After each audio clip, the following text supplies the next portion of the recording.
प्रवचन के द्वारा उनके अमृत ज्ञान के रहस्यों को पा रहे हैं। धर्म के स्वरूप को जो वेदोक्त है उसको हमने अच्छी प्रकार से जानने का प्रयास किया है। यह सबसे बड़ी बात जो अब तक के वेद की ऋचाओं के रहस्य में हमारे सामने प्रकट हुई कि दो रास्ते हमारे सामने वेद ने दिखलाए हैं। एक संसार के लिए जीना, ईश्वर के भक्त बन के जीना, और दूसरा ईश्वर के होके जीना, उसका निमित्त बन के जीना। और इन दोनों मार्गों पर को स्पष्ट किए बिना हम कभी भी वेद को नहीं पहचान सकते। दो रास्ते, एक जहां हम असत्य जगत के लिए जीते हैं और वहां भगवान से कामना करते हैं कि वो हमारे दुखों को, बीमारियों को, व्याधियों को दूर करे। पूजा इसलिए करते हैं कि हमारा कोई अशुभ ना हो, हमारा कोई अमंगल ना हो।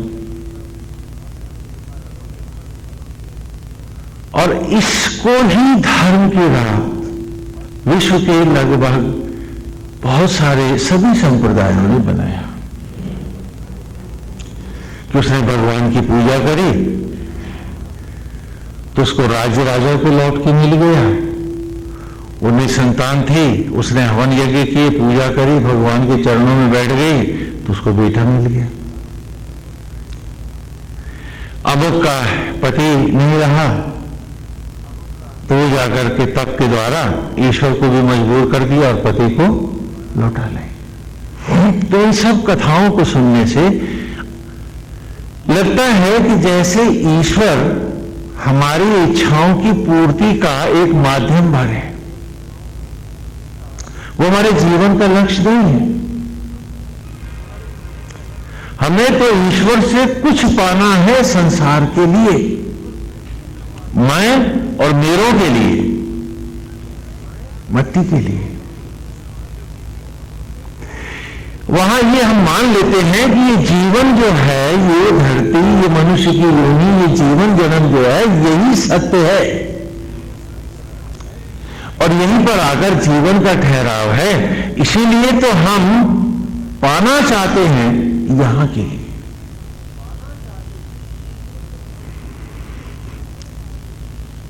हम चमत्कृत भी होते हैं कि फलाने जगह गए तो देखो ये मिल गया, वो स्वामी जी ने आशीर्वाद दे दिया, वहां देवी जी के मंदिर में आशीर्वाद मिल गया तो फलाना काम स्वामी जी हो गया हमारे। हमें लगता है बस इतना ही मनुष्य की योनि है और यही धर्म है। और हम सब इसी के लिए मनुष्य के रूप में आए हैं।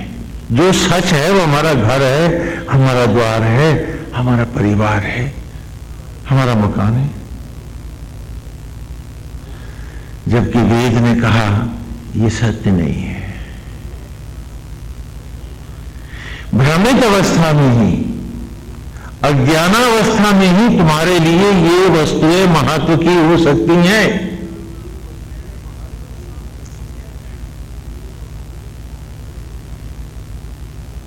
वेद ने कहा कि लक्ष्य से हीन भ्रमित व्यक्ति ही इन्हें उपलब्धि मान सकता है।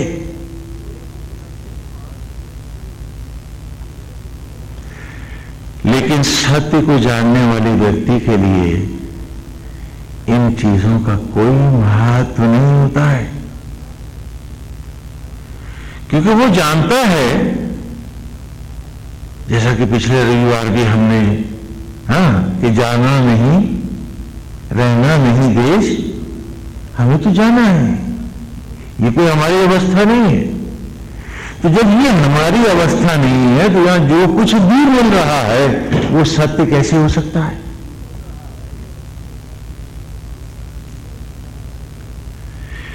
तो फलानी जगह गए और ये मिल गया, फलानी ने ऐसा किया तो ऐसा हो गया, ये क्षणिक बातें हैं और ये केवल उन्हीं लोगों को रिझा सकती हैं जिन्होंने अपने जीवन को गुमराह करने की कसम खा ली है।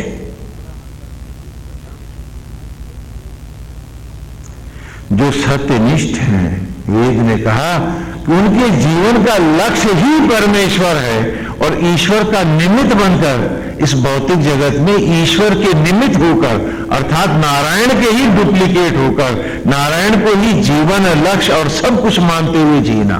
तो वो यहां कुछ पाने नहीं आते, वो तो यहां सेवा करने आते। वे ही सत्य की ओर जाने वाले हैं, वे ही सत्य जयी होते हैं।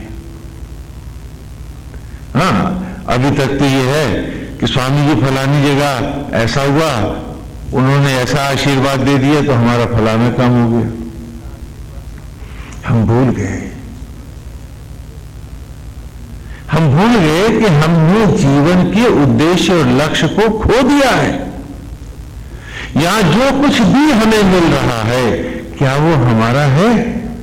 जब हम ही ना रहे तो क्या वो हमारा होगा?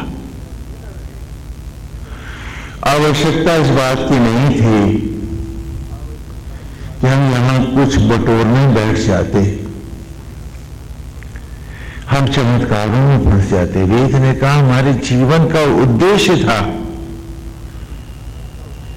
ईश्वर में अंतिम रूप से अपने आप को ब्रह्म से, आत्मा से अद्वैत कर तद्रूप हो जाना, और उसके लिए अभ्यास करना होता है। रामलीला होने को है या कोई नाटक होने को है, सब लड़कों को इकट्ठा किया गया है। नाटक एक दिन होगा लेकिन रिहर्सल महीनों चलेगा। रोज होगा उस नाटक का अभ्यास, लड़के रिहर्सल करेंगे जिससे कि वो अपना अभिनय ठीक से कर सके।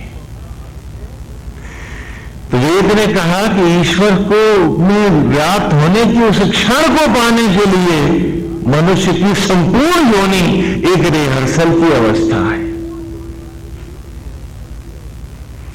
और आज हम रिहर्सल नहीं करना चाहते। हम चाहते हैं कि हमें कुछ भी ना करना पड़े और अंतकाल में हम आंख मूंद दें और हम ईश्वर से मिले, हमारा व्याप्त हो जाए, हमें सीधा मंच पे आने की परमिशन मिल जाए। कैसे होगा? तो वेद के वैज्ञानिक ने, वेद के ऋषि ने कहा कि मनुष्य की योनि ईश्वर को तद्रूप करके, डुप्लीकेट करके जीने की अवस्था का नाम है it's the time when I am suppose to rehearse. मुझे जिसमें मिलना है उसका हो के जीना है, उसी का आचरण हो, उसी का विचार हो, उसका व्यवहार हो, और एक ही इच्छा रहे कि मुझे उसी को पाना है, तद्रूप होके दिखाना है। बीच की वस्तुएं तो गौण है।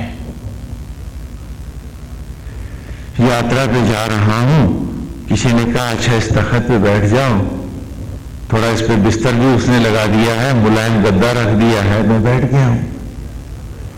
लेकिन क्या वो तख्त मेरा है या वो गद्दा मेरा है? मुझे तो आगे जाना है। तो जब जीवन स्वयं में एक यात्रा का नाम है तो बड़े ही अज्ञानी होते हैं जो क्षणिक उपलब्धियों और चमत्कारों से चमत्कृत होते हैं।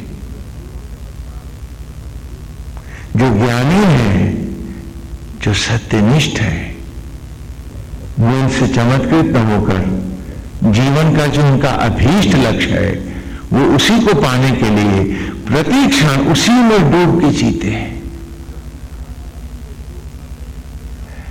इसी अवस्था को भक्ति कहा गया है। लेकिन दुर्भाग्य से लगभग विश्व के सारे संप्रदायों और धर्मों में ईश्वर को पाने की तो बात है ही नहीं। वहां तो सिर्फ ईश्वर से कुछ पाने की तमन्ना है, इच्छा है कि वो देता रहे, मैं लेता रहूं। मैंने बड़ी अच्छी भक्ति कर ली, क्यों? क्योंकि मुझे जितनी माला फेरी उतने पैसे मिल गए, मटेरियल में, यश में, सम्मान में, तो मैं बहुत कुछ पा गया। मतलब वहां ईश्वर से भी मैं मिल सकता हूं, आत्मा से भी मेरा द्वैत हो सकता है। तो मानस में भी कहा कि ईश्वर अंश जीव अविनाशी, कि अंशी यदि अंश में नहीं मिलेगा तो किस में मिलेगा? और अंशी जिसका अंश है उससे सिर्फ दया और कृपा मांगेगा तो वो उसका है, ये कैसे सिद्ध करेगा? क्योंकि दाता के अंश भिखमंगे तो नहीं होते, ये खाली भीख मांग रहे।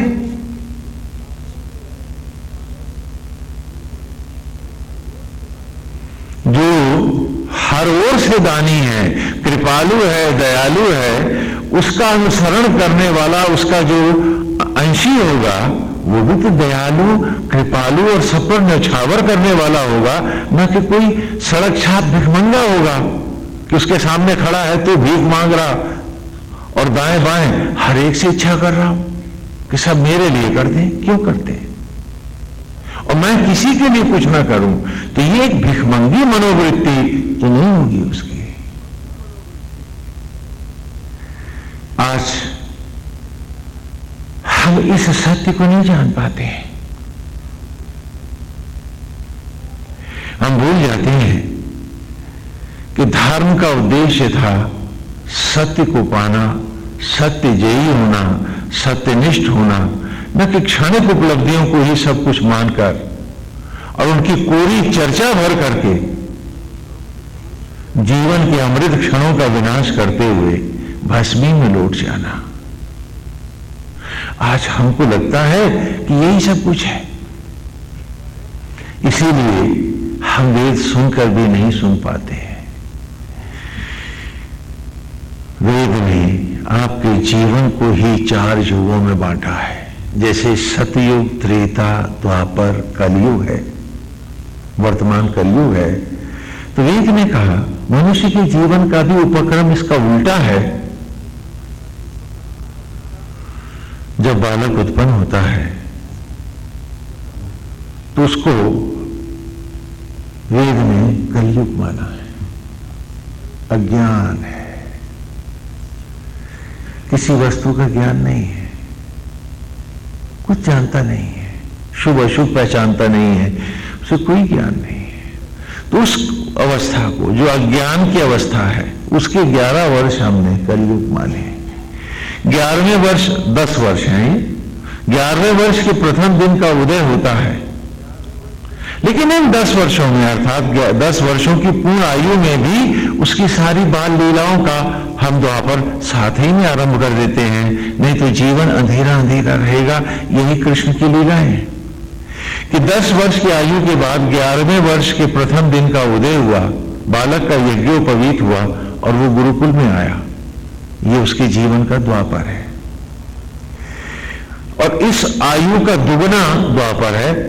जैसे कि 4,32,000 वर्ष का कलयुग है, तो द्वापर कितने वर्षों का है? 8,64,000 वर्षों का। तो ठीक इसका दुगना ही उसका गुरुकुल है, द्वापर है। तो 25 वर्ष की आयु से लेकर लगभग 25 से 30 वर्ष की आयु के बाद ही वो गृहस्थ होता था उस युग में। और फिर गृहस्थ उसका त्रेता युग है, मर्यादित जीवन है, मर्यादा पुरुषोत्तम श्री राम का। और इसके 30 वर्ष हमको शास्त्रों ने दिए कि 10 वर्ष कलयुग के ले लो, फिर 20 वर्ष द्वापर देते हैं हम तुम्हें, और 20 और 10 30 वर्ष का हम तुम्हें त्रेता देते हैं। वहां मर्यादित गृहस्थ धर्म का जीवन है। हाँ, आत्मस्थ होकर जीने की कला सीखो। और यहां ये सब रिहर्सल है, मूल रिहर्सल तुम्हारा गृहस्थ से आरंभ हुआ है। इससे पहले तो तुम जान रहे थे कि तुम्हारा पाठ क्या है, तुम्हें रहना कैसे है, तुम हो कौन, तुम आए कहां से हो। और अब ये जो 30 वर्ष का तुम्हारा गृहस्थ धर्म है, ये रिहर्सल का मंच है। और इस प्रकार 60 वर्ष का हो गया जब वो, तो फिर उससे कहा कि अब 12 वर्ष का वानप्रस्थ लो। ये त्रेता के बाद सतयुग है, तो 12 वर्ष का वो वानप्रस्थ लेता है, उसकी आयु 72 साल की हो जाती है। 1 वर्ष का अज्ञातवास लेता है, 73 वर्ष का होता है। उसके बाद 18 दिन के यज्ञों को करता हुआ वो मोक्ष को अर्थात संन्यास को प्राप्त हो जाता है। ये जीवन के उपक्रम बनाए गए थे एक पाठशाला के रूप में, क्योंकि यहां जीवन को खोना नहीं है, पाके दिखाना है। लेकिन दूसरे धर्मों में तो यही रहना है, तो जो प्रभु से मिल जाए वो हमारी माला की ताकत है, पकड़ है, जो दया और कृपा मिल जाए। तो यहां ये अवस्था हमारी सारी खो गई और हम पशु से भी निचले स्तर पर रहे, भक्ति मार्गी, और इन्हीं को हमने उपलब्धि बना लिया। चमत्कृत हो रहे हैं, चमत्कार हो रहे हैं, ये हमारा कभी उद्देश्य नहीं है। हो जाते हैं, सहज बात है, हो जाते हैं नारायण की कृपा से। लेकिन इसका अर्थ ये नहीं है कि कोई संत या कोई सन्यासी कोई चमत्कार करता है, ऐसा नहीं है। वो तो नारायणी लीला है, सब कुछ होता रहता है, चलता रहता है, वो एक अलग बात है। लेकिन कोई उद्देश्य ये नहीं है कि आप सिर्फ भीख मांगो या केवल चमत्कृत होते रहो और आप दया और कृपा मांगते रहो। ये भगवान की भी इच्छा नहीं है, नारायण की तो इच्छा है आप भी मेरे अंश हो, मेरे जैसे बन के दिखा दो। ऐसा कुछ नहीं है धरती पर जो तुम पा नहीं सकते। तुम पुत्र हो उसके, तुम तद्रूप हो सकते हो। और इसी कल्पना के साथ ये वेद आरंभ होता है कि ईश्वर से दया की भीख नहीं मांगनी है, हमें तो नारायण का होके मनसा वाचा कर्मणा, और हर पूर्वाभ्यास में रिहर्सल में दिखाना है कि गोविंद हम आप ही के होके, हम आप ही का जैसे बन के, हम आप ही का स्वभाव ला करके जी करके दिखाएंगे। और जिसका रिहर्सल कच्चा रह गया वो उसको मंच पे डायरेक्टर आने कैसे देगा, आप ही बताओ। वो तो सारे नाटक का ही सर्वनाश कर देगा। इसलिए हमारा इम्तहान लेने वाला आत्मा हमारे भीतर बैठा है। हमें रिहर्स करना है, दुनिया को नहीं दिखाना है, अपने को दिखाना है कि क्या हमारे भीतर वो निष्ठा है, वो ईमानदारी है, वो सत्य है। क्या हम सचमुच अपने आप को ईश्वर के अनुरूप ढाल करके जीकर दिखा सकते हैं। अब प्रश्न ये उठा कि हम ईश्वर की तरह जिए कैसे, हमें क्या पता ईश्वर कैसे जीता है और ईश्वर की तरह कैसे जीना चाहिए। तो उसी के लिए भगवान की लीला ग्रंथ है। लीला ग्रंथों का उद्देश्य ये नहीं है कि हम खाली कोरे भक्ति के गीत गाएं, वरन जिस प्रकार परमेश्वर लीला के द्वारा जो नारायण कर रहे हैं, क्योंकि हम उन्हीं के पुत्र हैं, उन्हीं के संतान हैं, हमें यथा अनुसरण करना है, तो हम भी ऐसा ही करके बन करके दिखाएं। इसीलिए वेद के साथ सारे लीला ग्रंथ हैं, पुराण हैं। भगवान राम की लीला कथा है, कृष्ण की कथा है। तो ये कथाएं केवल गाने के लिए, भजन कीर्तन करने के लिए, ये केवल लीलाओं को जान करके विद्वान बनने के लिए नहीं है, वरन इनको अक्षरशः जीवन में उतारने की बात है। तो हमने वासुदेव की लीलाओं में भी, भगवान की लीला में देखा कि जो लीलाओं के द्वारा हम बच्चों को उनका स्वरूप पढ़ाते थे गुरुकुल में, वो भी हमने देखा कि भगवान श्री कृष्ण प्रकट होते हैं वासुदेव कहां, कंस की जेल में। तो हमने जाना कि शरीर ही जेल है और 10 इंद्रियों को 10 मुंह बनाने वाला ये मोहान मिथ्याभिमानी मन ही हमारा कंस है। वसुदेव अग्नियों का देवता ही आत्मा है और देवकी ब्रह्म ज्वाला है। और फिर हमने वेद की हर ऋचा में पढ़ा कि ब्रह्म अग्नि कैसे हाँ, भस्मी को अन्न में और अन्न को शिशु में लौटा रहे हैं, वही कृष्ण लीला है। पुनः कि जब बालक के रूप में भगवान प्रकट हो गए, गोकुल में आते हैं, तो नाना प्रकार के असुर लीलाएं हैं।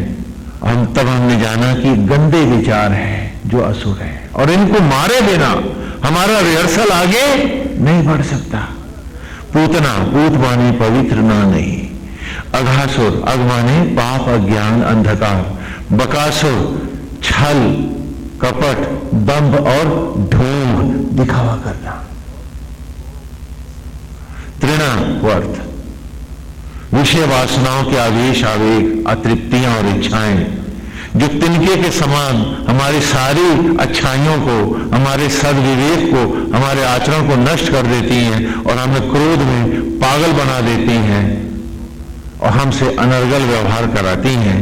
इसी प्रकार प्रलंबासुर, भौतिकताओं पर अवलंबित होकर जीना। धेनुकासुर, गधे की तरह मटेरियल को ही बटोरते रहना, न खाना न खाने देना, बस तिजोरी बन के लादे घूमना। ये सारी मनोवृत्तियां हैं। और फिर आती है काली दय, कालिया नाग है। इस 10 इंद्रियों के 10 फन वाले नाग को ही हमने कालिया नाग कहा, काली दय में, और वही वेद की ऋचाओं में भी हमको मिला जो अब तक हम पढ़ के आए कि 10 इंद्रियों रूपी 10 फन वाले कालिया नाग को जो नाथ लेता है, जो बांध लेता है, उसका जीवन कृष्ण का नृत्य बन जाता है। उसी का पूर्वाभ्यास सफल है और वही गोविंद को पाता है। और जिन्हें ये इंद्रियां डस लेती हैं, उनका जीवन अपना तो विषाक्त होता ही है, वो दूसरों की जिंदगी में भी जहर घोलने को अपनी उपलब्धि मानते हैं, अपनी समझदारी और अधिकार बना बैठते हैं। तो इस कालिया नाग को नथले बिना कोई महारास नहीं हो सकता, ये हमने जाना।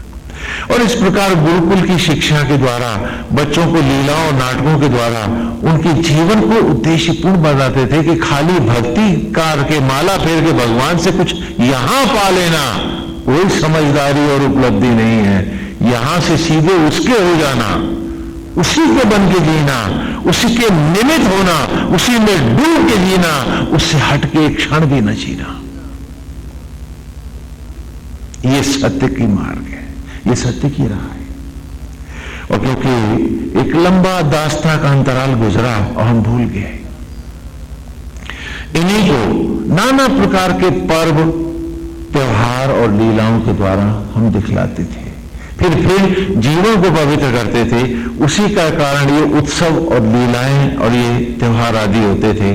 जैसे अब आप होली के समीप हो रहे हैं,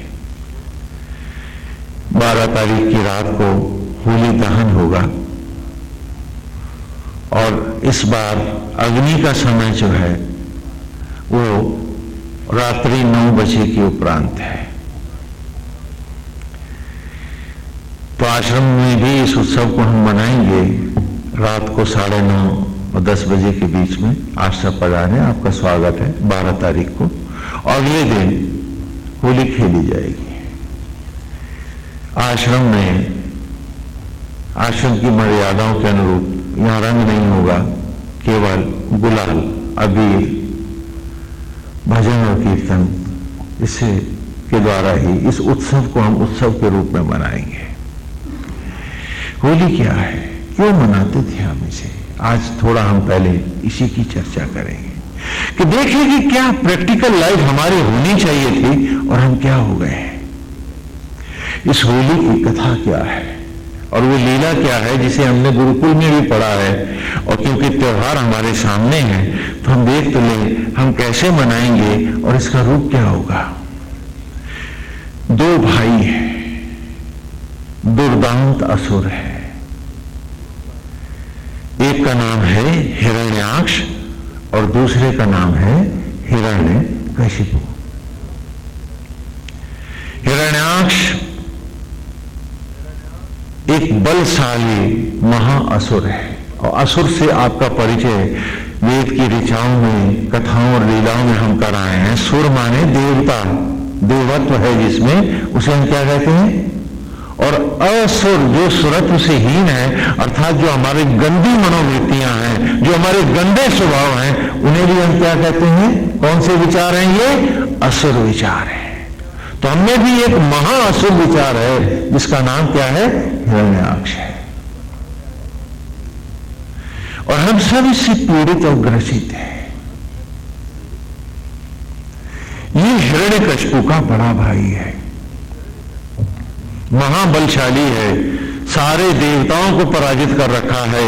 इसने तप के द्वारा बहुत सी सिद्धियां पा रखी हैं। हम भी तप के द्वारा सिद्धियां पाना चाहते हैं और इन असुर विचारों से बचते नहीं। इनके सगे संबंधी होकर के जब हम सिद्धियां लेना चाहते हैं तो हमें और हिरण्याक्ष में क्या भेद रह जाता है? तो हिरण्याक्ष अति बलशाली असुर है। हिरण्य माने होता है सुनहरा, गोल्डन। हिरण्य माने सुनहरा, गोल्डन, और आक्ष माने आंख। हिरण्याक्ष मिल गया हम सबको कि आंख पर विषांतता का जब सुनहरा आवरण छा जाता है, अरे मनुष्य तू मनुष्य नहीं रहता, तू साक्षात हिरण्याक्ष हो जाता है।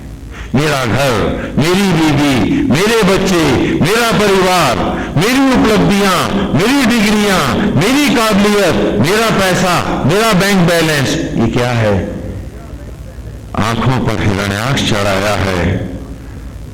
कहानी सावन के अंधे को हरा ही हरा दिखता है, और तू लाख देखना चाहे तुझे अपने जीवन की राह न दिखेगी। जहां दिखेगा हिरण्याक्ष का सुनहरापन दिखेगा।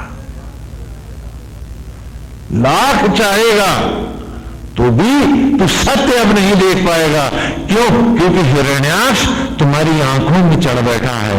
अमृत की गंगा बहेगी, सत्संग का अमृत बहेगा।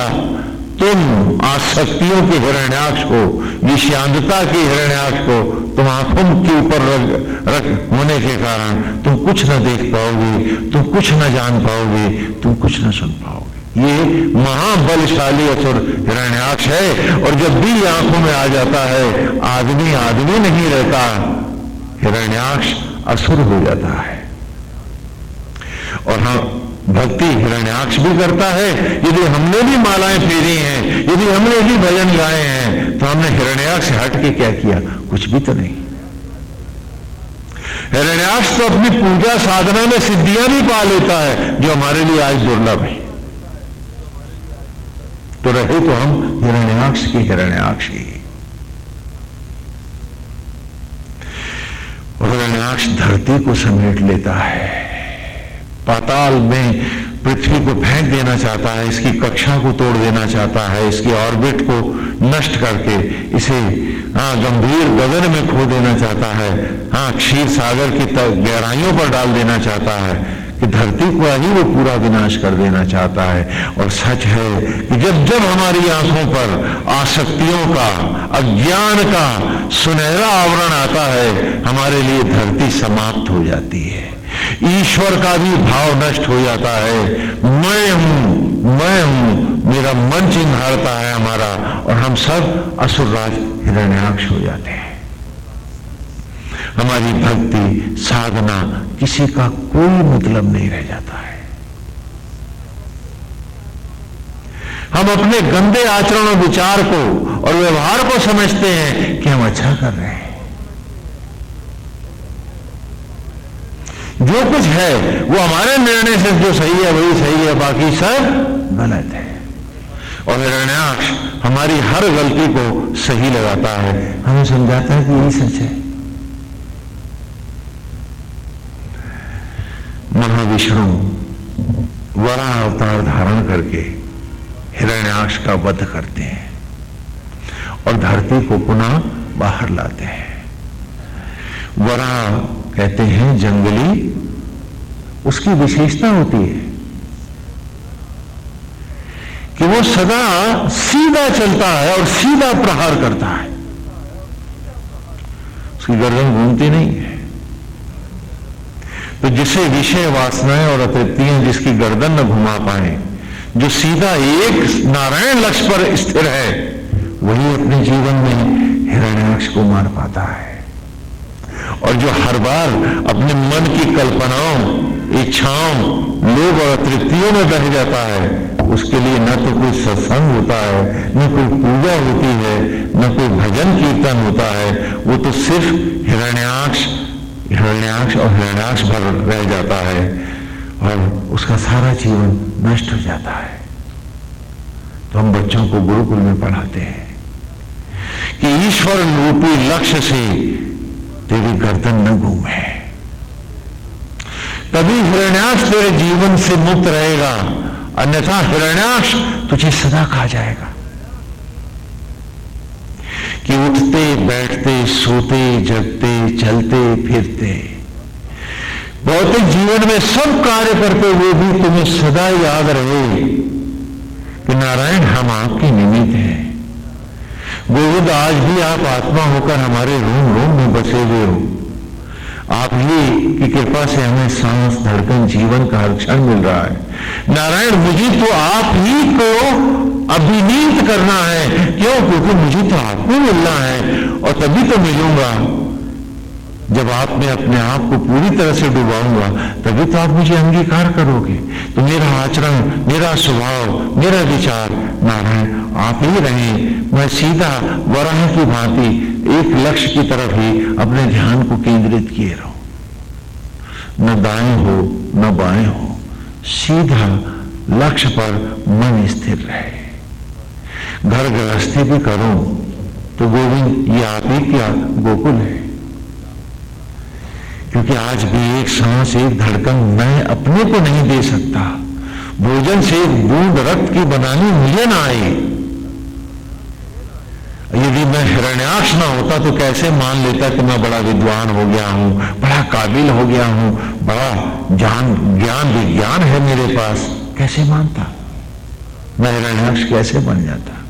कितना बड़ा सत्य मेरे पास है कि आज भी आप हर ओर से मुझे समेटे हो। तो सांस धड़कन और जीवन का क्षण है और इसे आज भी जान नहीं पाया हूं तो दम्भ कैसा? क्या पाया है मैंने? मैं सब पूछूं अपने आप से कि वो कागज की डिग्रियां, वो चंद टुकड़े, वो एक थोड़ी सी नॉलेज, क्या यही सब कुछ है? और जीवन का एक सुनहरा क्षण मैं बनाना नहीं सीख पाया तो मैं ज्ञानी हूं अथवा अज्ञानी हूं। लेकिन हिरण्याक्ष आ गया है तो मैं बड़ा विद्वान हो गया हूं, मैं बड़ा काबिल हो गया हूं, मैं बड़ा भारी घर गृहस्थी वाला हो गया हूं, मैंने बहुत सारी प्रॉपर्टीज बना ली हैं और मेरा क्या क्या है। जबकि जीवन का एक सुनहरा क्षण मुझे बनाना नहीं आया है। लेकिन हिरण्याक्ष जब मेरी आंखों पे चढ़ बैठा है तो मुझे लगता है कि मुझसे ज्यादा काबिल और समझदार तो इस धरती पे दूसरा कोई है ही नहीं। यही हिरण्याक्ष है और हम सब व्यथित हैं इससे। हम सब इसको मारे बिना होली का त्योहार नहीं बन सकता है। क्योंकि अभी एक असुर इसका भाई बाकी है, वो मरेगा तो होली बनेगी। और हम कथाओं का मनोरंजन करके चले जाते हैं, भूल जाते हैं कि ये नारायण की लीला हमारे लिए डुप्लीकेसी के लिए कथाएं थी कि I have to duplicate it. जैसे प्रभु ने हिरण्याक्ष को मारा है ऐसे मुझे भी मारना है, न कि कोरे भजन गाने हैं और सिर्फ बर्तन पीट के चले जाना है। नहीं, मुझे तो जीवन के हर क्षण को उसे लौटाना है क्योंकि वही दे रहा है। उसी का दिया हर क्षण है, मैंने बनाया नहीं है। जिस दिन स्वयं बनाने लगूंगा उस दिन इनका मन चाहा उपयोग भी सोच लूंगा। मुझे अभी अधिकार कहां है इन क्षणों का दुरुपयोग करने का। अरे आप हो खजांची एक फैक्ट्री में और आपके पास गल्ले का पैसा है, क्या आप घरवाले की साड़ी खरीदोगे? बोलो, जवाब दो मेरे को।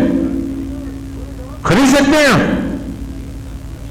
गबन का मुकदमा बन जाएगा। तो हर क्षण उसका है और हम सिर्फ खजांची हैं। How can we misbehave with the moments of our life? हम अपने जीवन के क्षणों के साथ हम कैसे उनका गलत प्रयोग कर सकते हैं? क्या ये पाप नहीं है?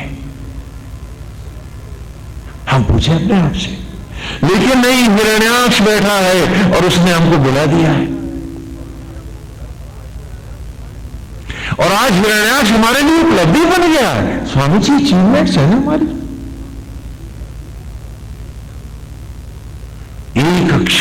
एक क्षण जो हमने बनाया नहीं, तो हमारी हालत भी तो यही है कि ईश्वर की फैक्ट्री के खजाने के हम खजांची हैं। तो हमारे पास ऑफिस का पैसा है, उसके लिए घरवाली के गहने कैसे बनवा सकते हैं, उसको ले जाकर के बाहर उड़ा कैसे सकते हैं हम। हर क्षण उसका है, उसका दिया हुआ है। यदि हम उसके निमित्त यहां ट्रस्टी बना करके बिठाए गए हैं, how can we misbehave with the moments of life. मैं अपने जीवन के क्षणों के साथ कैसे धोखा और गद्दारी कर सकता हूं। लेकिन जब हिरण्याक्ष आता है, हमें लगता है हम बड़े सफल जीवन जी रहे हैं, हमने बहुत सारी मट्टी जो बटोर ली है और हम समझते हैं कि हम बहुत काबिल हो गए, हमने बहुत कुछ जान लिया है, बहुत कुछ पा लिया है। शायद इस धरती पर हमसे बड़ा कोई विद्वान ही तो नहीं है। इसी को हिरण्याक्ष कहते हैं। और ये वो बीमारी है, जब एक बार सर पे चढ़ जाती है तो धरती गुम हो जाती है। मैं मेरा दम भाई मुझे हर रोज नाचता दिखता है और मुझे लगता है कि मैं ही समझदार हूं, बाकी सब गलत है। यही हिरण्याक्ष है। और जो ईश्वर को एक लक्ष्य बना करके जीता है, वही इस हिरण्याक्ष को मार पाता है। जो हर बार इच्छाओं और अतृप्तियों का दास बना है, हिरण्याक्ष उसे मार जाएगा और उसके जीवन का सर्वनाश कर जाएगा। उसकी पूजा पाठ का भी कोई मतलब नहीं रहेगा। हम बच्चों को पढ़ाते थे, आज नहीं जानता हूं कि बड़े कैसे पढ़ पाएंगे, पढ़ भी पाते हैं या नहीं।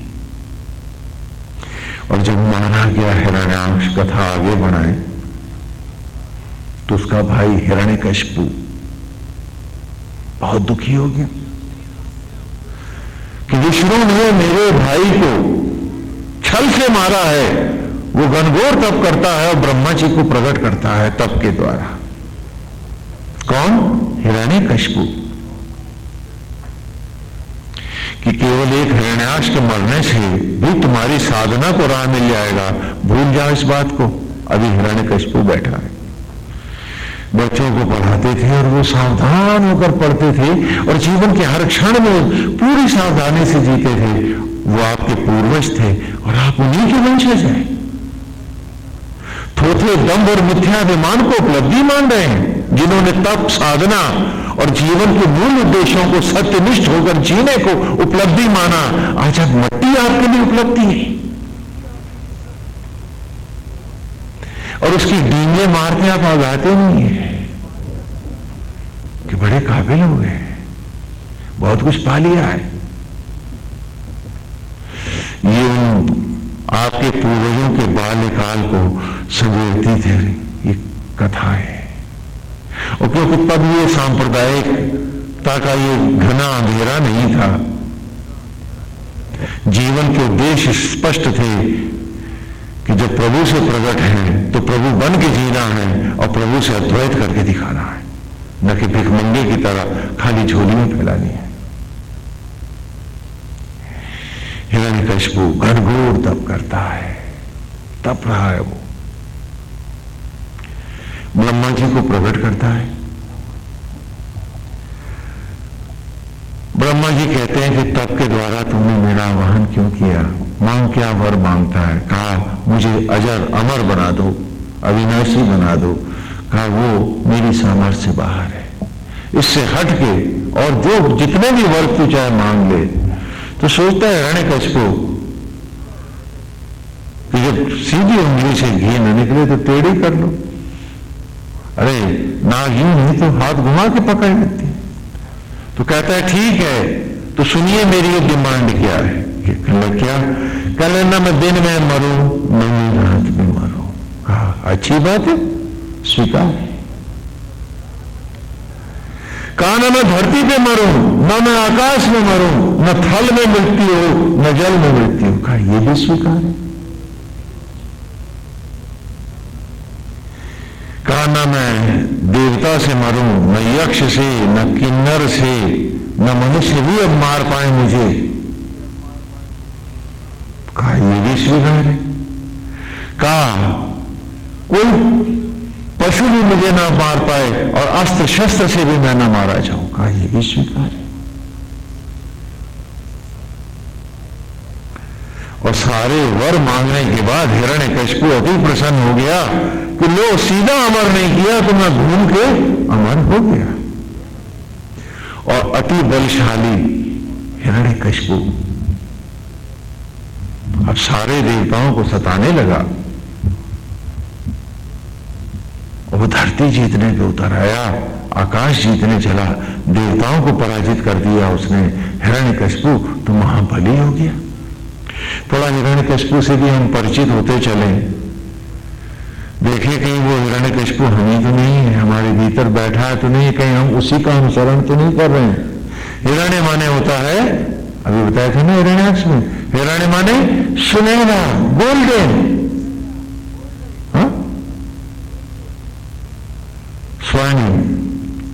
और कशिपु माने बिस्तर, कशिपु माने बिस्तर, बेड जिसमें लेटते हैं आप। विषय वासनाओं का सुनहरा बिस्तर, ये मन जहां ये जीव सोया हुआ है, ये क्या है? हिरण्यकशिपु तो है। ऋग्वेद के पहले एक सूक्त में हम पढ़ के आए थे कि अग्नि दिवे दिवे दोषावस्तर धिया वयम नमो भरम तैमसी, कि दोषावस्था कलुषता के बिस्तरों पर सोने वाले, जिनकी बुद्धियां कलुषता के बिस्तरों पर सोती हैं, ऐसे मन वाले अर्थात ऐसे हिरण्यकशिपु वाले, हे आत्मा हे यज्ञ, जब तुम में आए व्याप्त हुए तो दिवे दिवे तुम्हारी अमर रश्मियों में हम जले, ज्योति बन हम भी पवित्र हो गए। नमो भरम तैमसी, ऐसे भरता हम आपको प्रणाम करते हैं। तो वो हिरण्यकशिपु का मुलाकात, हमारा प्रथम दर्शन ऋग्वेद के पहले ही सूक्त में हुआ था और बालकों को हमने लीला के द्वारा वो ऋचा पढ़ाई थी। आज उसी कथा को हम दोहराएंगे। होली तभी तो मनाएंगे। आज होली का अर्थ होता है भांग, नशा, ये सब खाना, जबकि इतना पवित्र त्योहार था कि आज हर असत्य और अज्ञान को होलिका में जलाएंगे, हर नशे को भस्म कर देंगे और एक नारायण के रूप का रचा सत्यनिष्ठ होकर के एक हरि प्राप्ति के लिए उनके निमित्त बन करके मनसा वाचा कर्मणा उनका अनुसरण करेंगे। और क्योंकि वो ईश्वर आत्मा होकर हम सब में बैठा है, तो आज हम सबको गले लगाएंगे, कोई भेद नहीं होगा, अभेद ब्रह्म की राह चलेंगे। तो सबको गले लगा लो, सब पे रंग डालो। आज होली है, न जात है, न पात है, न ऊंच है, न नीच है, न गरीब है, न अमीर है, हम सब एक ब्रह्म के द्वारा प्रकट हैं। ये वो त्योहार है। और दुर्भाग्य देखिए कि ऐसे पवित्र त्योहारों को भी हिरण्याक्ष और हिरण्यकशिपु जब मरते नहीं हैं तो कितना गंदा कर देते हैं कि हम सबसे गंदे इन त्योहारों को बना देते हैं, जो पवित्रतम त्योहार हैं, जो संकल्प के दिन है हमारे। जहां देखो वहां नशा, भांग, ये सब हो रहा है। मतलब जिनको छोड़ने की कसम खाने का दिन है और सब में एक नारायण का भाव लाने की बात है कि एको ब्रह्म द्वितीयो नास्ति। और उस दिन आप करते हैं गंदगी, दुर्गंध और गंदे संगे रंग फेंकते हैं कि आज सब पे आत्मा के रंग डालो। तो फूलों के रंग होते थे, सुगंध होती थी पुष्पों की उसमें, कि आज हर एक जीवन को हमें पुष्पित और सुगंधित करना है, न कि किसी के जीवन में दुर्गंध फैलानी। तो हिरण्यकशिपु जब जो लौट कर आता है तो उसे पता चलता है कि उसकी पत्नी ने उसे एक सुंदर पुत्र दिया है जिसका नाम है प्रहलाद। प्रहलाद एक ऐसा बालक है जो हिरण्यकशिपु की नास्तिकता को नहीं स्वीकारता है, वो श्री हरि का ही भक्त है। प्रहलाद कौन है? जरा हम उसको भी तो ढूंढ लें हिरण्यकशिपु के साथ। यदि मन हिरण्यकशिपु है हमारा तो प्रहलाद कौन है? तो प्र माने अजर अमर और हलाद माने मस्ती, आत्मा की मस्ती। आत्मा की मस्ती में डूबा हुआ जो जीव है, हम सब हैं। हम सब क्या हैं? प्रहलाद। यदि हम मन के बहकावे में आ जाएंगे तो हमारी जो मस्ती, जो सुख, जो आत्मा का आनंद है, ये नष्ट हो जाएगा।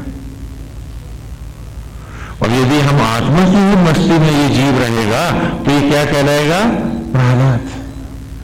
तो प्रहलाद है, वो मानता नहीं है हिरण्यकशिपु की बात को। वो हरि नाम संकीर्तन करता है। तब हिरण्यकशिपु उसे नाना प्रकार के प्रलोभन देता है, समझाता है, लेकिन प्रहलाद नहीं मानता। वो कहता है जिस तप के द्वारा तुमने सिद्धियां पाई हैं और आज तुम कह रहे हो कि तुम भगवान हो, यदि तुम ईश्वर थे तो तुमने तप और सिद्धियां लेने क्यों गए थे वहां? मां के भीख में सिद्धियां, नारायण तो वो, तुम कहां से हो गए? और आज पूछता हूं मैं इसी बात को सामने रखकर, हम सब पूछे अपने आंख से कि जीवन का एक क्षण को तुम कमा नहीं पाए, बाकी बेटे पाया क्या तुमने? कहां से लाया है सब? तब क्यों भूल गए हम कि हम सिर्फ निमित्त हैं, जो कुछ है सिर्फ वो है, एक वही है, बस वही है। तब हमने दंड क्यों किया? 4 किताबें पढ़कर हमारा दिमाग क्यों घूम गया? और हमें ये याद क्यों न रहा कि आज भी एक सांस, एक क्षण हमारे पास नहीं है। वो दयालु दे रहा है तो दिल धड़क रहा है, सांसें चल रही हैं, मैं जिंदा हूं। मकान को निचोड़ के भी तो एक सांस बनती नहीं, एक क्षण मिलता नहीं मुझे, तो फिर मैं इतना भटक कैसे गया? 4 कागज की डिग्रियों ने मेरे दिमाग को इतना घुमा कैसे दिया?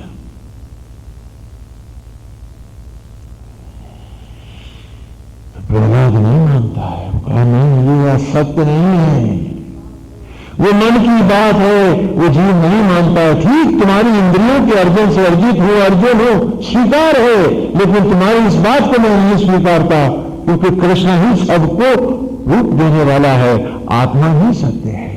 प्रहलाद मानता है। तब उसको गुरु के पास पढ़ने भेजते हैं। गुरु प्रहलाद को पढ़ाना चाहते हैं, कथा हम लोग पहले भी विस्तार से कर चुके हैं, लेकिन वहां पर भी प्रहलाद पर गुरु की शिक्षा का प्रभाव नहीं पड़ता। अब पढ़ जाता है, तब नहीं पड़ता है। क्योंकि आज के स्टूडेंट से बात करूं तो कहते हैं स्वामी जी कैरेक्टर को क्या करेंगे, हमें तो कैरियर की बात बताओ। जो चरित्र की ही बात नहीं सुनना चाहता, वो हिरण्यकशिपु को क्यों जानना चाहेगा? वो आत्मा को भी क्यों जानना चाहेगा? आज की ये अवस्था आ गई है हमारी शिक्षा की। अच्छी नौकरी, बढ़िया तनख्वाह और मोटी, इन शिक्षा का शिक्षा का यही उद्देश्य बन के रह गया। लेकिन प्रहलाद नहीं मानता है। तब हिरण्यकशिपु उसे नाना प्रकार के कष्ट देता है। सागर में फेंकवाता है, पर्वतों से गिराता है, हिंसक पशुओं में बांधता है, और प्रहलाद फिर भी बच जाता है। हिरण्यकशिपु और अधिक दुखी हो जाता है। तब हिरण्यकशिपु पूछता है कि इसे कैसे मारा जाए? कि लगता है ये तो अमर हो गया है, ये तो मर के नहीं देता, इससे कैसे छुटकारा पाऊं? तो उसकी बहन है होलिका। तो होलिका कहती है अपने भाई से, हिरण्यकशिपु से, उसे वरदान है, उसके पास सूर्य का दिया हुआ दुशाला है कि जब वो त्रिशाला जो भी उड़ेगा उसे अग्नियां नहीं जलाएंगी और वो बच जाएगा। तो कहती है कि वो दुशाला उड़ करके अब प्रहलाद को गोद में लेकर के बैठ जाएगी। यदि हिरण्यकशिपु को भगवान मानने के लिए तैयार होगा प्रहलाद तो उसको लेकर बाहर आ जाएगी, नहीं तो प्रहलाद जल जाएगा और होलिका अपने दुशाले के कारण बिना छले लौट आएगी। ये कथा है, ऐसा ही किया जाता है। जब होलिका प्रहलाद को लेकर के अग्नि में बैठती है, लकड़ियों के अंबार पर आग लगाने को कहती है, लगा दी जाती है, तभी तेज हवा चलती है और वो दुशाला उड़ करके प्रहलाद के लिपट जाता है। होलिका स्वयं जल के भस्म हो जाती है। देखो, मन को हिरण्यकशिपु क्यों कहा? ध्यान करो, इसके वर क्या है कि न ये दिन में मरेगा और न रात में मरेगा। कितना बलशाली है ये मन, न दिन में मरता है न रात में मरता है, न ये धरती पे मरता है और न आकाश पे मरता है। जल में थल में कोई भी इसे मार नहीं सकता है। गीता में भी भगवान ने कहा कि अर्जुन, इस बलशाली मन को अपने नियंत्रण में लाओ। ये अति बलशाली है, ये पागल हाथी है और ऐसा हाथी है कि 1000 हाथियों का बल है इस मन में। जो जरा सा असावधान हुआ महावत तो ये अपने पैरों के नीचे ही महावत को भी कुचल देता है। ये इतना बली है ये। तो कहा न ये दिन में मरेगा, न ये रात में मरेगा, न ये धरती पर, और न ये अस्त्र से मरता है, और न क्या कोई हथियार से काट सकता है इसे? इसे कैसे कंट्रोल में लाओगे तुम? न अस्त्र से मरता है, न शस्त्र से मरता है। ये इतना ताकतवर है ये मन। और ये मन जब भ्रमाता है तो तुम बेहुदे आचरण करते हो, तुम भूल जाते हो कब कहां किससे क्या व्यवहार करना चाहिए, वो भी भूल जाता हो। क्यों? क्योंकि जब मन का हिरण्यकशिपु आगे आ जाता है, हमारा कोई ईश्वर नहीं रहता, हमारा कोई इष्ट नहीं रहता, हम सब पगला जाते हैं।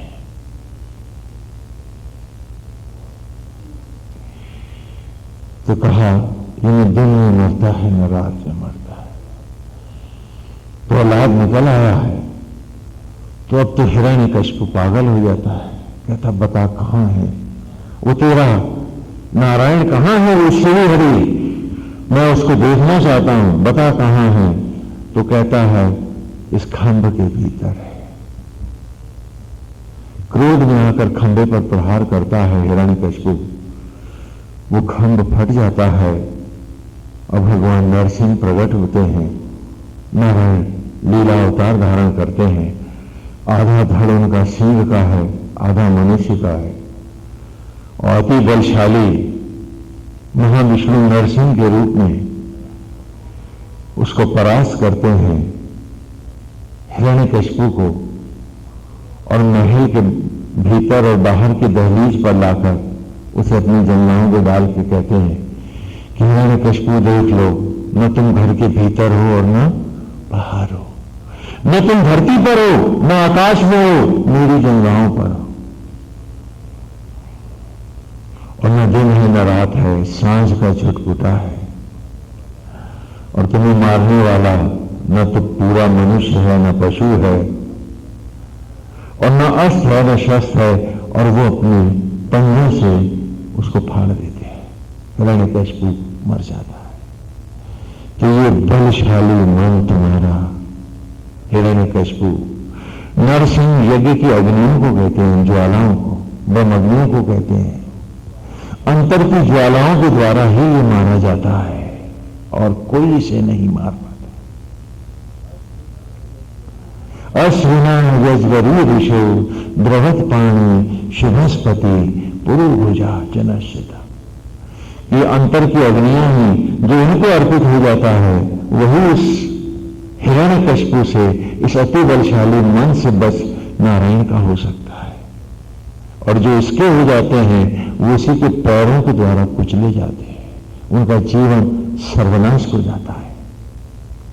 कि न दिन है न रात है, ये दिन और रात में नहीं, सुबह और सांझ में नहीं, जहां ये अवसर पाता है ये मन तुम्हारी सारी अच्छाइयों का विनाश कर देता है और तुम्हारे थोथेपन को ही सामने ले आता है और तुम समझते हो कि तुम्हारा यशगान हो रहा है। नहीं, इसलिए ये त्योहार उसी की स्मृति में मनाए जाते थे कि आत्मा की मस्ती का भाव भेद नहीं जानता, प्रहलाद ऊंच नीच नहीं जानता है, आत्मा तो जीव मात्र में अव्यक्त है, अभेद है।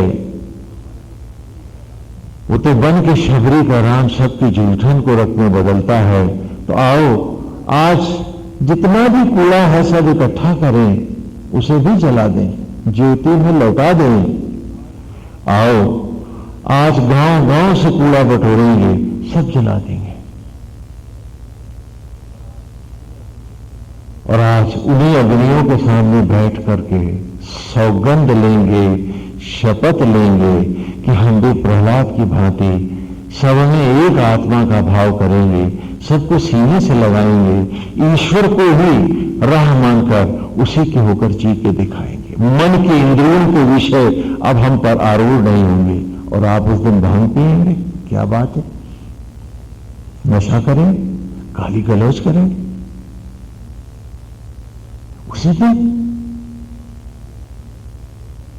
आप त्योहार मनाएंगे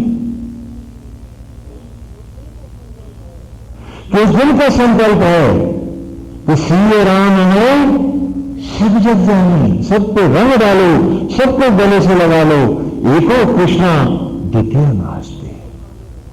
कि आज उसी को सामने रखेंगे, वही हमारा अभीष्ट होगा, वही हमारा लक्ष्य होगा, वही हमारी राह होगी और उसी राह हम जाकर दिखाएंगे।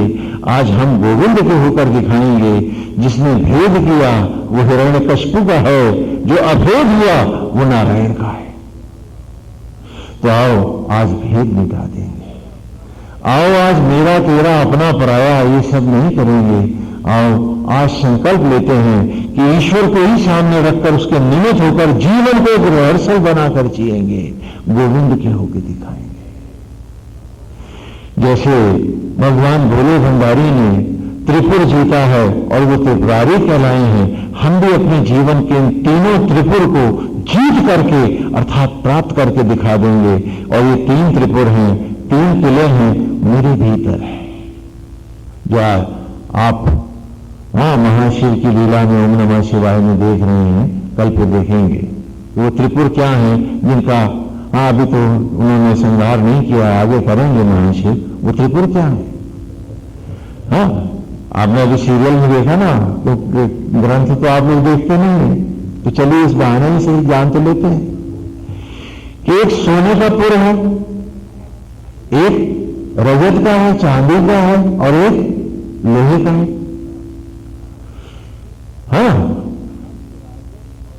तो सत्व, राजस और तामस तीन पुर हैं भीतर मेरे। ये लोहे वाला तामसपुर है, सोने वाला राजसपुर है और चांदी वाला ये सतपुर है। कि इन तीनों को जीतना है हमें। सत्व, राजस और तामस, इन तीनों गुणों से ऊपर त्रिपुरारी अर्थात आत्मा को, नारायण को रखते हुए उसी को अभीष्ट बनाकर जीना है। भगवान त्रिपुरारी होकर ये नहीं दिखा रहे कि नहीं त्रिपुरारी हूं, कहा कि तू मेरा अंश है, तू त्रिपुरारी बन के दिखा दे। कि आज इन तीन गुणों और इनके निमित्त धर्मों से ऊपर उठते हुए एको ब्रह्म द्वितीय नास्ति, एक नारायण के होकर और पूरी तरह से उसी को अपने जीवन में धारण करके, उसी में बस के, उसी के होके, उसी में जी के दिखलाना है। त्रिपुरारी प्रभु लीला करके दिखा रहे हैं कि ऐसे ही तू भी इन तीन बाधाओं को, इन तीन त्रिपुरों से भी ऊपर उठ के आ तो मेरा हो जा, मुझमें समा, आवागमन से मुक्त हो और नित्य स्वरूप को पा। और इसी को लेकर 8वें सूक्त की ऋचाओं में हम आगे गूंजे हैं। आए वेद को खोलें और मुझे हम विश्वास करेंगे कि इस बार होली हमारी बड़ी पवित्र होगी और हम उसी भाव से इसे धारण करेंगे। आज के विचार में पहले पूर्व की ऋचा ले लें। ऐन्द्र शान सिंह रहीम, 8वां सूक्त है ना, प्रथम ऋचा है। ऐन्द्र शान सिंह रहीम सजितवानम सदा सहम वर्षिष्ठ मूदय भर। कि कैसे जिए हम, कैसे पाए गोविंद को, किस प्रकार जीवन के अभीष्ट को ही सर्वोपरि रखते हुए हम उस तक पहुंच पाए, हम उसके हो पाए। तो उसी को ऋचा में 8वें सूक्त में हमने गाया है। ऐन्द्र, ऐन्द्र माने इंद्रियों से उत्पन्न इंद्र के बेटे अर्थात जीव अर्जुन। अर्जुन का दूसरा नाम क्या है? ऐन्द्र। इंद्र का पुत्र होने से अर्जुन क्या कहलाता है? ऐन्द्र। और मन को हम संस्कृत में क्या कहते हैं? इंद्र। और उसी के इंद्रियों से अर्जित होने से जीव। मैं जो बोल रहा हूं, मैं जो सुन रहा हूं, इसका अर्जित ज्ञान ही तो इंद्रियों का, तो मैं भी क्या कहलाऊंगा? इंद्र। तो अपने को कह रहा है कि रे जीव, आज अजर अमर उस कृष्ण को, उस आत्मा को पहचान। शान सिल रहे जो रोम रोम में तेरे समाया है, जिसकी स्नेह के कारण ही तेरे जीवन का क्षण है, तेरे पास धड़कन है, स्फुरण है, स्पंदन है, अनुभूतियां हैं। वरना मिट्टी के ढेर के पास ये सब होता है क्या? ऐन्द्र शान सिंह रहे, अरे शीघ्रता से सत्य को पास को पहचान कि रोम रोम में जिसकी ज्योतियां समाई हैं, जिसके कारण तो जीवित है, जिसके हटते ही तेरा कोई अस्तित्व नहीं। दुर्गंध आने लगती है इस देह से, ये मुर्दा हो जाता है। आज उस सत्य को पाओ, वो गोविंद है, बैठा है भीतर तेरे। ऐन्द्र शान सिंह रहे, आज उस गोविंद में अपने आप को बिठा दे, आज उसका होके दिखा दे।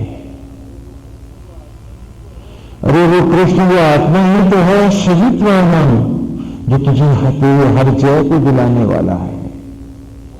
क्योंकि उस आत्मा के बिना न ज्ञान है, न बुद्धि है, न सांस है, न धड़कन है, न शक्ति है, न ऊर्जा है, न विचार है, कुछ भी तो नहीं है। हर जय उसी के द्वारा तो संभव है, और आज उसी को तू नकारे बैठा है, बाहर भागता फिर रहा है, 10 इंद्रियों को 10वीं बनाए। भूल गया उसको ही जो रोम रोम लिखता है तुझसे, असीम प्यार देता तुझे, और तू उसी का नहीं है। सहितवानम, जो हर जय को दिलाने वाला है, और सदा सहम, और तेरा नित्य साथी है, सखा है तेरा सदा साथ करने वाला है।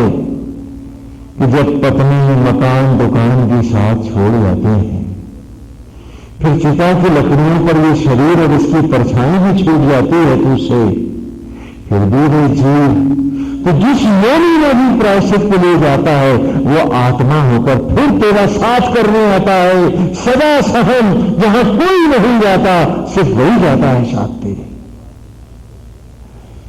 आज उसी को भुला ही बैठा है और भटक रहा है।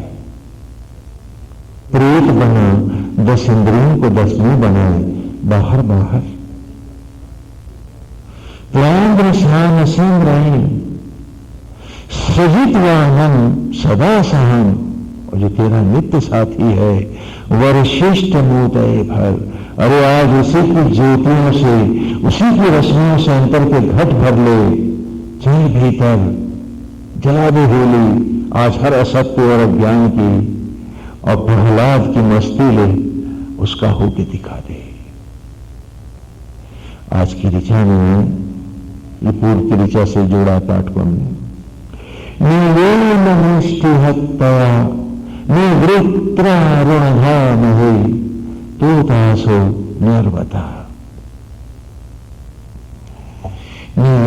मुष्टि हत्या। ये शब्द का आप तो आप जानते हैं, अक्सर आप इस शब्द का प्रयोग भी करते हैं ना, येन केन प्रकारें नहीं माने निहित होना, व्याप्त होना। ये मुष्टि हत्या कि जिसमें व्याप्त होने से हर बंधन, मुष्टि कहते हैं मुट्ठी को, ये मुष्टि है, नियन मुष्टि हत्या। और ये मुट्ठी क्या है? बंधन है ना, पकड़ है। तो जो हर जकड़न को मौत की हत्या, मारने वाला है, नष्ट करने वाला है, अर्थात जो जीव को मृत्यु से भी छुड़ाने वाला है, अमर करने वाला है, जिसमें अमृत व्याप्त है, ऐसे गोविंद में, ऐसे सत्य में, ऐसे लक्ष्य में अपने आप को ढाल ले।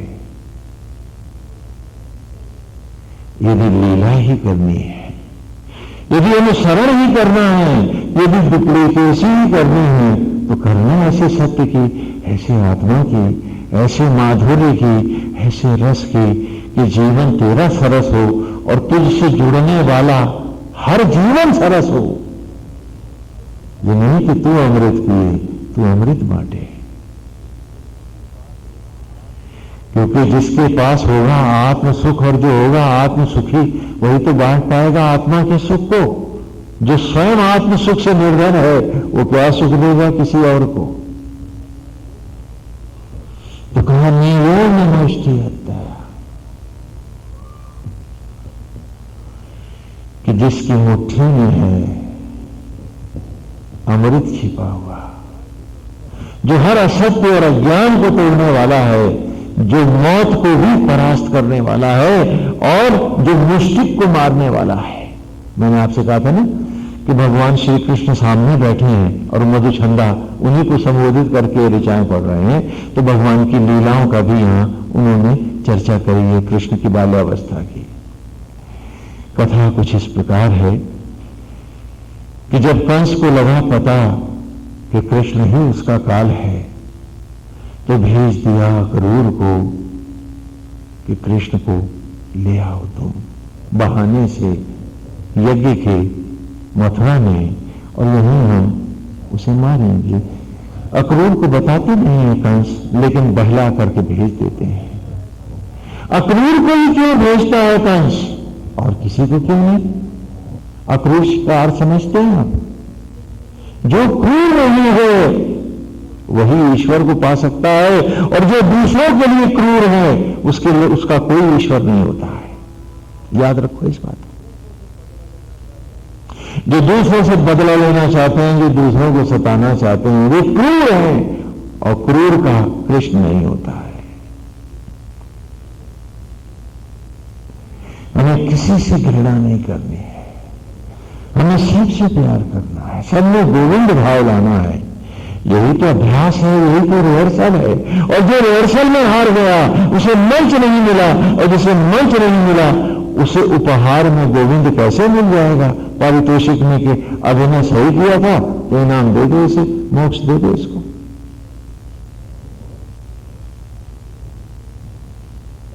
अक्रूर आए, नंद जी को समझाते हैं। हाँ, बाकी आप लोगों ने अब तो टीवी सीरियल भी देखे हैं, भागवत नहीं भी पढ़ी है, तो हम लोगों ने कथाएं भी खूब करी हैं इसकी। और अक्रूर जी श्री बलराम और कृष्ण को लेके जाते हैं, तो कंस को बड़ा दंभ है कि उसके जो मल मुष्टिक हैं वो कृष्ण को मार देगा, लेकिन वासुदेव मुष्टिक को परास्त करते हैं, वो मारा जाता है। हाँ, तो यहां उसकी उपमा आई है परोक्ष में, नियन मुष्टिक हत्या, नियन मुष्टि हत्या। और जो हर भर बंधन को, ईर्ष्या, द्वेष, लोभ, मोह, मेरा तेरा, अपना पराया, इन सब बंधनों को, इस सब जकड़न को हत्या, मारने वाला है, नष्ट करने वाला है, वो गोविंद, अरे उसका हो कि जी, इन मुट्ठियों के लिए क्यों जी रहा है? जीना है तो इन मुट्ठियों को तोड़ने वाले और तुझे अमृत देने वाले, तुझे अमर करने वाला जो आत्मा, जो कृष्ण तेरे भीतर बैठा है, अरे जीना है तो उसके लिए जी, उसका होगी जी। नियम मुष्टि हत्या निवृत्रा ऋणधाम है, कि जो हर असत्य और अज्ञान को, असत्य और अज्ञान रूपी घुमड़ते हुए बादलों को नष्ट करने वाला है, बादलों के बीच में रहता हुआ उन बादलों को चमकती हुई बिजलियों की कड़क के साथ बिजलियां कौंधती हैं और पानी घने बादल बरस जाते हैं, घटाकाश जैसे महाकाश में निर्मल हो जाता है। उसी प्रकार वो हर झूठ, असत्य को, अज्ञान को, तेरे गंदे आचरण को, सबको ऋणधाम है, धूल धूसरित करने वाला है, नष्ट भ्रष्ट करने वाला है। जीना है तो ऐसे सत्य के लिए जी, क्यों जी रहा? असत्य और अज्ञान के लिए। तो तासो नर्वदा। यहां फिर एक कथा आई है, इन कथाओं को भी हम आगे ले लेंगे। तो तासो त्वष्टा ऋषि हैं जो बहुत बड़ी सिद्धियों को प्राप्त है। ऋषि त्वष्टा जो है उन्हें बड़ा दंभ है कि उनसे बड़ा कोई सिद्ध और अभिमानी नहीं है। इसी बात से उनका इंद्र से झगड़ा हो जाता है और वो इंद्र से बदला लेने के लिए, बदले की जो भावना है, क्रोध और दंभ जो है, यही त्वष्टा का स्वरूप है। तो त्वष्टा यज्ञ के द्वारा इंद्र को मारने के लिए वृत्रासुर नामक एक असुर को उत्पन्न करता। यहां लीलाएं थोड़ी उल्टी करके दिखा रहे हैं सीरियल में। त्वष्टा ऋषि देवेंद्र को समाप्त करने के लिए वृत्रासुर को यज्ञ से उत्पन्न करते हैं। तो दंभ अज्ञान को उत्पन्न करता है और वृत्रासुर को मारने के लिए इंद्र जो है वो उससे परास्त होकर भागते हैं। तब विष्णु उनसे कहते हैं कि जब तक वो हड्डियों का वज्र नहीं बनाएंगे दधीची की, तब तक त्वष्टा ऋषि मारा नहीं जाएगा। तो देवेंद्र दधीची ऋषि के पास आते हैं। नैमिष में जो आप जाते हैं तीर्थ यात्रा करने के लिए, नैमिष। हरि नारायण हरे। नैमिषारण्य में आप जाते हैं ना, और मिश्रिक है, मिश्रिक में वो तालाब बना है जहां दधीची कुंड है। तो दधीची ऋषि हैं, देवेंद्र उनके पास जाते हैं और उनसे कहते हैं कि जब तक उनकी हड्डियों का वज्र नहीं मिलेगा वृत्रासुर मारा नहीं जाएगा। तो दधीची ऋषि अपना तन गौओं को चढ़ाते हैं। गौ का अर्थ आप लोगों ने गायों से लगाया। गो माने प्रकाश, तेज, तप, ज्योति। गो माने ग्रह, नक्षत्र। और उसके बाद जब उनकी हड्डियां बाकी रह जाती हैं, उसी का वज्र बनाकर देवेंद्र उसी के ऊपर समुद्र की झाग लगा करके वृत्रासुर को मारते हैं और वो मारा जाता है। तो कहा कि नियम मुष्टि हत्या, कि आत्मा वो बलशाली, वो सत्य है, वो तप है, वो ज्योति है।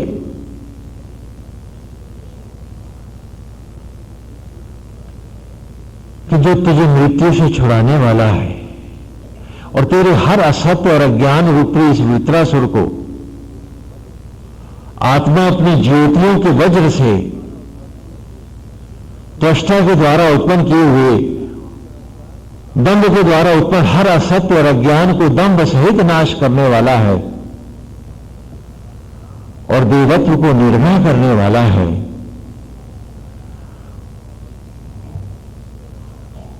और जीव को असत्य और अज्ञान के वस्त्र से निर्वस्त्र करने वाला है।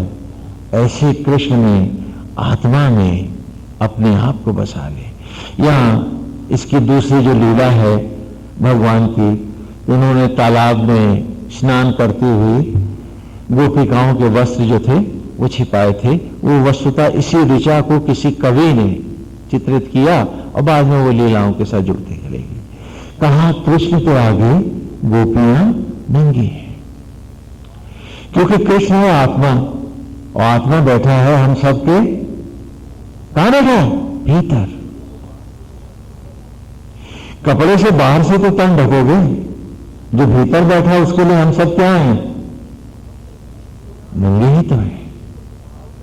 तो यहां उस भाव को स्पष्ट करने के लिए जो चित्र बनाए गए, कालांतर में उसकी कथाएं उत्पन्न हुई, तो यहां इस ऋचा का भी यही भाव है, त्रोतासो निर्वता,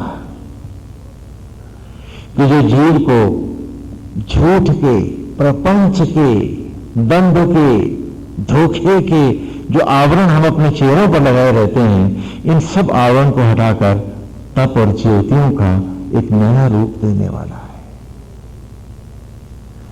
मुखौटे बहुत लगाए हमने, ये हर मुखौटे को जलाकर एक ज्योतिर्मय रूप देने वाला है।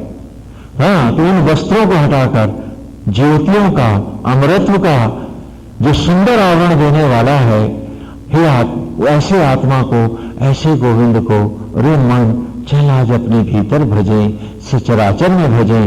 आओ आज कृष्ण की राह चलें, उसका अनुसरण करें। यदि दोहराना ही है किसी चरित्र को तो अपनी आत्मा के ही रूप को गाएं, उसी में डूबें, उसी के हो जाएं, क्योंकि वही तो हमें अतिशय प्यार देने वाला है। और इसी बात को चौथे सूक्त की ऋचा में भी हमने कहा था कि उपना सवना गही सोमस्य सोमपापे गोदा इद्रे वतो मदा, कि आज वर में का वर्ण करने के लिए हम सब गोपियां अपने अंतर में समाई हैं। तो तन मंडप है, आत्मा श्रीवर है, क्योंकि ज्योतिर्मय है प्रिय, तो उपना सवना गई। तो आज श्रीवर के जल से सवन करना है, हमें नहाना है दुल्हन को वर के जल से। तो सोम है, ज्योति ही जल है, सोम अपा ज्योतियों का पानी है, अपा माने जल है ना, फिर और उसी का आचमन है गोदा इत्रे वतो मधा। और आज उस ज्योतियों का ही मध है, भावरों की कल्पना है। मुझे अब बाहर नहीं, अपनी ही आत्मा से मेरे फेरे फिरने हैं, मेरा सत्य रूप विवाह होना है। बाहर तो नाटक का पूर्वाभ्यास था, मंचन तो यहां होना है। अथा ते अंतमानां विद्यां सुमतीनां मानव अतीक्षा आ गई, कि विद्या और सुमति के उपटन से हम मांझती रही थी स्वयं को ही गोविंद।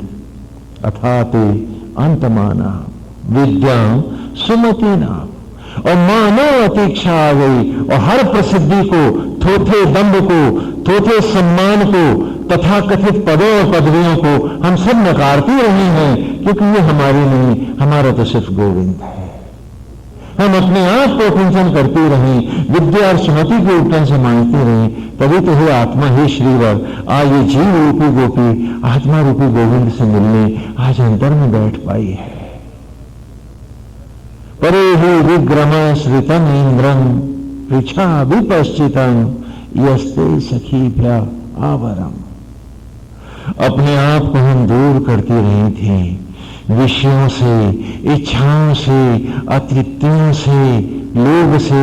मेरा घर, मेरा परिवार, मेरा सामान, मेरे खिलौने, क्यों उस दुल्हन की तरह हम अपने आप को उन खेत खलिहानों से भी दूर करती रही। क्यों?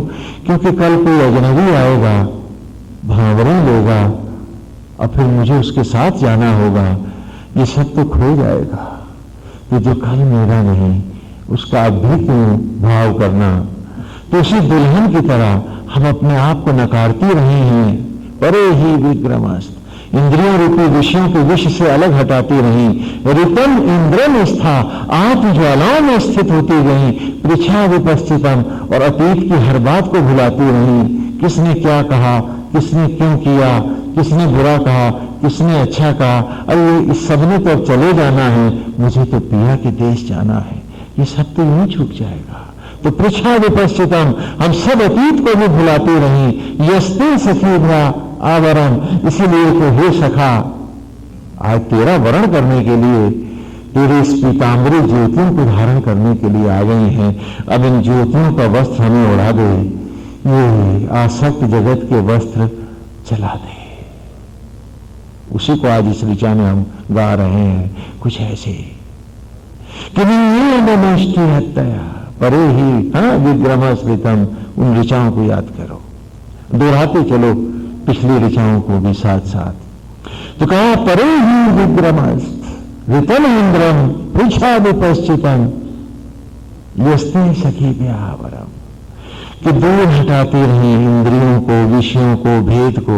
इन सब से हमारा क्या मतलब?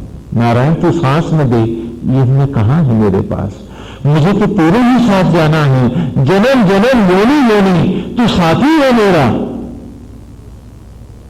सदा साहब तो तू है मेरा। पूर्व की ऋचा में जब हमने कहा न माता जाएगी, न पिता, न पत्नी, न पुत्र, कोई भी साथ में जाएगा। ये जीव रूपी गोपी जिस योनि में जाएगी, हे गोविंद आत्मा होकर तू तो साथ देने आएगा, तो साथ में देगा तो इस योनि में सांसें, धड़कने, जीवन के क्षण होंगे कहां? तू ही तो सब कुछ है मेरा। तो इसलिए पर ही दूर हटाते रहे विग्रम, ग्रम माने विष, इंद्रियों के विष से, विषयों के विष से, क्रोध, लोभ, असत्य, अज्ञान, बाहर भटकने की मनोवृत्तियां, परछाइयों से लिपटने की आदत, इन सबको जलाती रहे।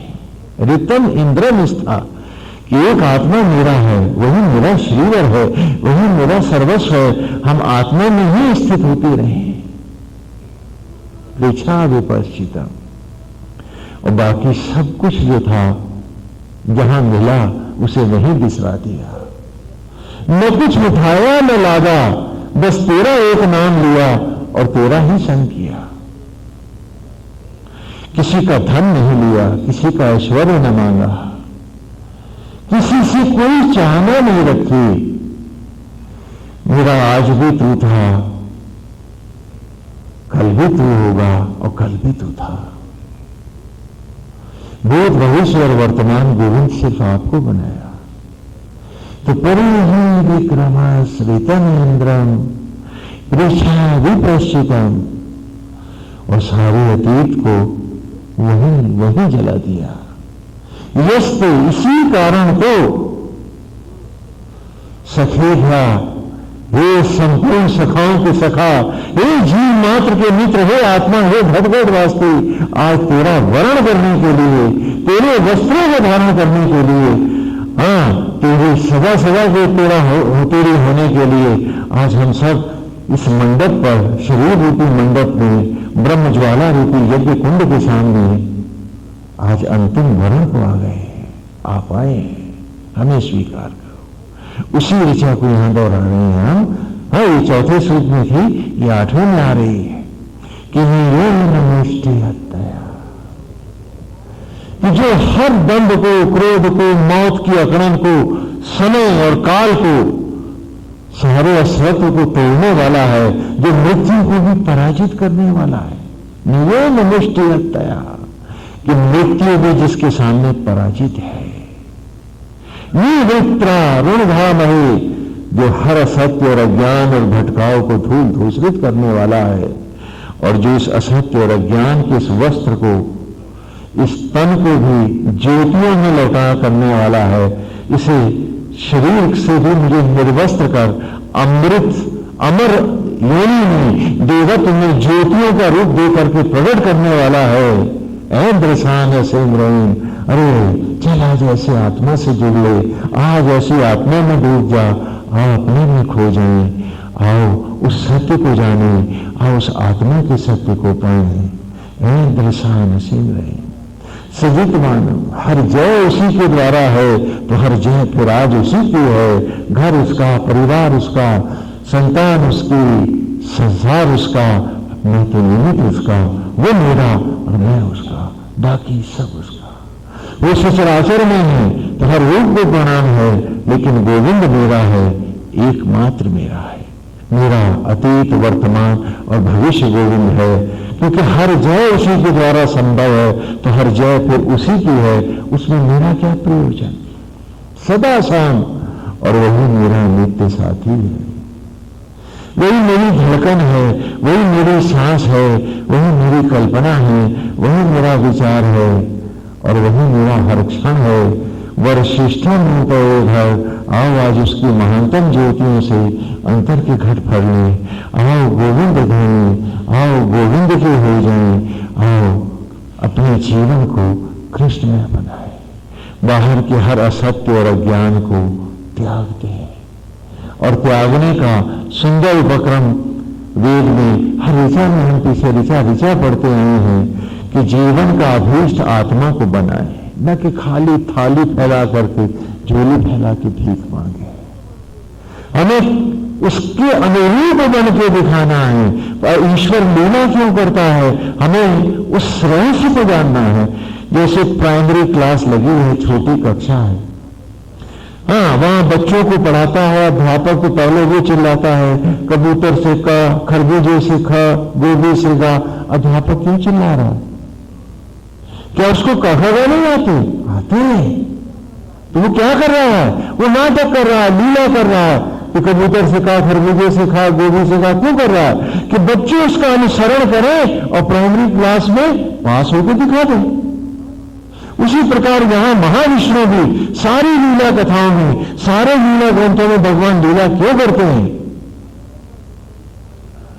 कि हम बच्चे उस लीला को खाली गाएं नहीं, हम भी उसका अनुसरण करें और जीवन की मनुष्य योनि की इस प्राइमरी में पास होकर देवत्व की अगली क्लास में पास होकर दिखा दें। न कि खाली नाटक करें, न कि केवल उसने इतनी दया कर दी है तो एक मकान और बन गया है। अरे मकान तो बन गया है, लेकिन कल को तो इतनी सी मिट्टी में होगा तो क्या मकान तेरा होगा?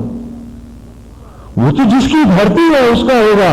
वस्तु नारायण की है, लाया गोविंद है, उसमें मेरा तेरा क्या है?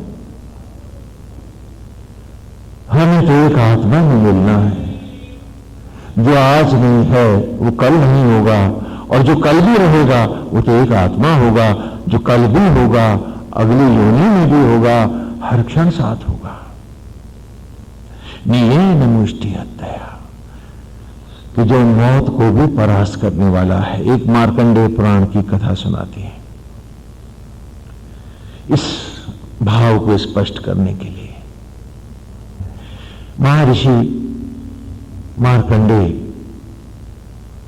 के जो माता पिता हैं, कथा वहां से शुरू होती है। वे ऋषि दंपति तपस्वी हैं, घनघोर तप करते हैं,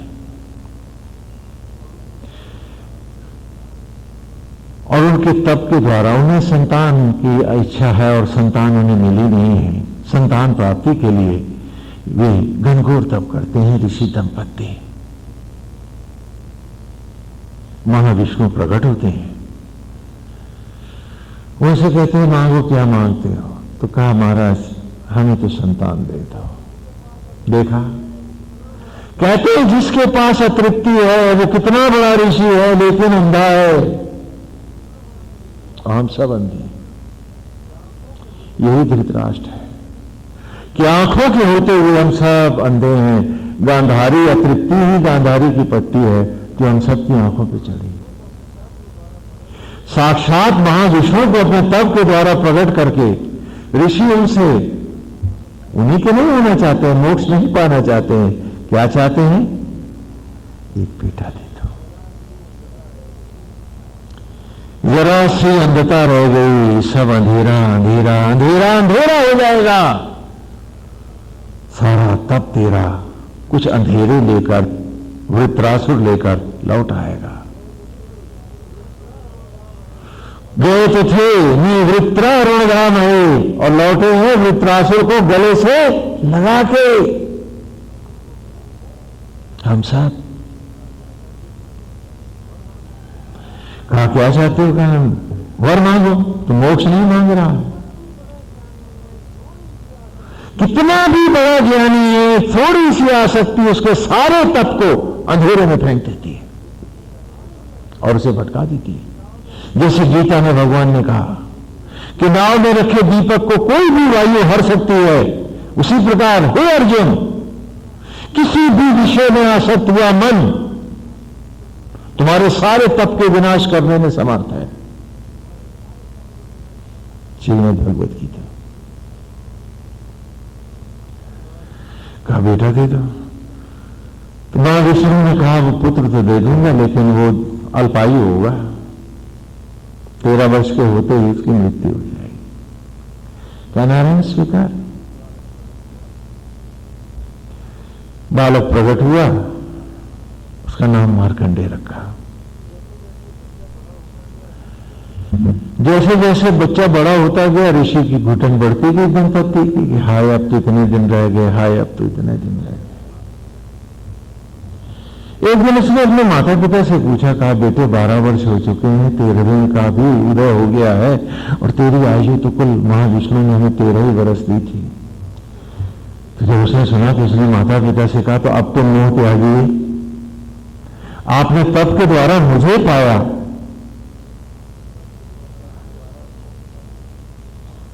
यदि तप के द्वारा मोक्ष पाते तो क्या बात होती।